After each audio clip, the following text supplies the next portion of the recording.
आज हम योग और मेडिटेशन के बारे में बात करेंगे और हम ये भी जानेंगे कि क्या योग और मेडिटेशन एक ही हैं और अगर दोनों अलग अलग हैं तो दोनों में क्या फ़र्क है। और आज हम योग और मेडिटेशन के सबसे बड़े अंतर के बारे में जानेंगे। योगा और मेडिटेशन में सबसे बड़ा अंतर है बॉडी के मूवमेंट का। योग के दौरान अलग अलग आसनों के कारण बॉडी में मूवमेंट होता है, जबकि मेडिटेशन में ऐसा नहीं होता है।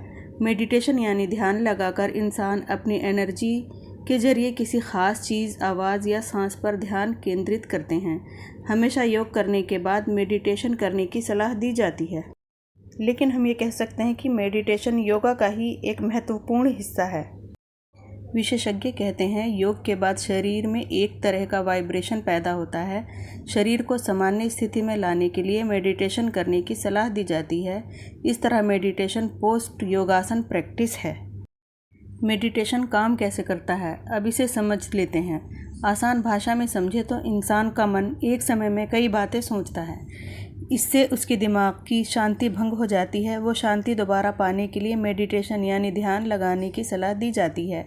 मेडिटेशन करने के लिए सुबह 4 बजे से 5 बजे का समय सबसे बेहतर माना जाता है। मेडिटेशन काम कैसे करता है, आइए इसके बारे में जान लेते हैं। जैसे कि भूलने की आदत। मेडिटेशन भूलने की आदत में सुधार लाता है, तनाव और बेचैनी को कम करता है और यही काफ़ी हद तक नींद ना आने की समस्या को भी दूर करता है। आइए अब हम योग के बारे में जान लेते हैं कि योग करने का सही समय क्या है, ये किन किन चीज़ों में फ़ायदे पहुंचाता है और योग कितने प्रकार के होते हैं। तो आइए पहले हम जानते हैं कि योग क्या है। योग सही तरह से जीने का एक विज्ञान है और इसलिए इसे दैनिक जीवन में शामिल किया जाता है। यह हमारे जीवन से जुड़े भौतिक, मानसिक, भावनात्मक, आध्यात्मिक आदि सभी पहलुओं पर काम करता है। योग का अर्थ एकता या बंधना है। इस शब्द की जड़ है संस्कृत शब्द युज, जिसका मतलब है जुड़ना। आध्यात्मिक स्तर पर इस जुड़ने का अर्थ है सार्वभौमिक चेतना के साथ व्यक्तिगत चेतना का एक होना। व्यवहारिक स्तर पर योग शरीर, मन और भावनाओं को संतुलित करने और तालमेल बनाने का एक साधन है। यह योग या एकता आसन, प्राणायाम, मुद्रा, बंध, षष्ठकर्म और ध्यान के अभ्यास के माध्यम से प्राप्त होती है। तो योग जीने का एक तरीका भी है और अपने आप में परम उद्देश्य भी है। योग से लाभ। योग सबसे पहले लाभ पहुंचाता है बाहरी शरीर, फिजिकल बॉडी को, जो ज़्यादातर लोगों के लिए एक व्यवहारिक और परिचित शुरुआती जगह है। जब इस स्तर पर असंतुलन का अनुभव होता है तो अंग, मांसपेशियां और नसें सद्भाव से काम नहीं करते हैं, बल्कि वे एक दूसरे के विरोध में कार्य करने लगते हैं। बाहरी शरीर, फिजिकल बॉडी के बाद योग मानसिक और भावनात्मक स्तरों पर काम करता है। रोज़मर्रा की ज़िंदगी के तनाव और बातचीत के परिणाम स्वरूप बहुत से लोग अनेक मानसिक परेशानियों से पीड़ित रहते हैं। योग इनका इलाज शायद तुरंत नहीं प्रदान करता, लेकिन इनसे मुकाबला करने के लिए सिद्ध विधि है। शारीरिक और मानसिक उपचार। शारीरिक और मानसिक उपचार योग के सबसे अधिक ज्ञात लाभों में से एक हैं। ये इतनी शक्तिशाली और प्रभावी इसलिए हैं क्योंकि ये सद्भाव और एकीकरण के सिद्धांतों पर काम करते हैं। योग अस्थमा, मधुमेह, रक्तचाप, गठिया, पाचन विकार और अन्य बीमारियों में चिकित्सा के एक सफल विकल्प हैं। ख़ास तौर से वहाँ जहाँ आधुनिक विज्ञान आज तक उपचार देने में सफल नहीं हुआ है। HIV पर योग के प्रभावों पर अनुसंधान वर्तमान में आशाजनक परिणामों के साथ चल रहा है। चिकित्सा वैज्ञानिकों के अनुसार योग चिकित्सा तांत्रिक और अंतस्रावी तंत्र में बनाए गए संतुलन के कारण सफल होती है, जो शरीर के अन्य सभी प्रणालियों और अंगों को सीधे प्रभावित करती है।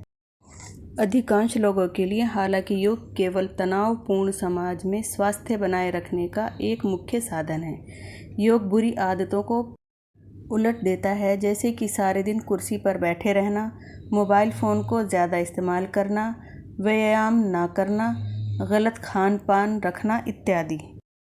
इनके अलावा योग के कई आध्यात्मिक लाभ भी हैं। इनका विवरण करना आसान नहीं है क्योंकि यह आपको स्वयं योग अभ्यास करके हासिल और फिर महसूस करने पड़ेंगे। हर व्यक्ति को योग अलग अलग रूप से लाभ पहुंचाता है। तो आइए योग को हम अवश्य अपनाएं और अपनी मानसिक, भौतिक, आत्मिक और आध्यात्मिक सेहत में सुधार लाएं। योग के नियम। यहाँ योग के कुछ सरल नियम हैं। अगर आप इन नियमों का पालन करेंगे तो अवश्य ही योग अभ्यास का पूरा लाभ उठा पाएंगे। जैसे कि किसी गुरु के निर्देश में योग अभ्यास शुरू करें। सूर्योदय या सूर्य अस्त के वक्त योग का सही समय है। योग करने से पहले स्नान ज़रूर करें। योग खाली पेट करें। योग करने से 2 घंटे पहले कुछ ना खाएं। आरामदायक सूती कपड़े पहनें। तन की तरह मन भी स्वच्छ होना चाहिए। योग करने से पहले सब बुरे ख्याल दिमाग से निकाल दें। किसी शांत वातावरण व साफ जगह में योग अभ्यास करें। अपना पूरा ध्यान अपने योग अभ्यास पर ही केंद्रित रखें। योग अभ्यास धैर्य और दृढ़ता से करें। अपने शरीर के साथ ज़बरदस्ती बिल्कुल ना करें। धीरज रखें। योग के लाभ महसूस होने में वक्त लगता है। निरंतर योग अभ्यास जारी रखें। योग करने के 30 मिनट बाद तक कुछ ना खाएं। 1 घंटे तक ना नहाएं। प्राणायाम हमेशा आसन अभ्यास करने के बाद करें। अगर कोई मेडिकल तकलीफ़ हो तो पहले डॉक्टर से ज़रूर सलाह करें। अगर तकलीफ़ बढ़ने लगे या कोई नई तकलीफ़ हो जाए तो तुरंत योग अभ्यास रोक दें। योग अभ्यास के अंत में हमेशा श्वासन करें। तो यहाँ हमने योगासन और मेडिटेशन के बारे में कुछ महत्वपूर्ण जानकारी प्राप्त की। आगे हम योगा के प्रकार के बारे में जानेंगे। अगर आपको मेरा वीडियो अच्छा लगा तो आप प्लीज़ लाइक, शेयर और सब्सक्राइब करें।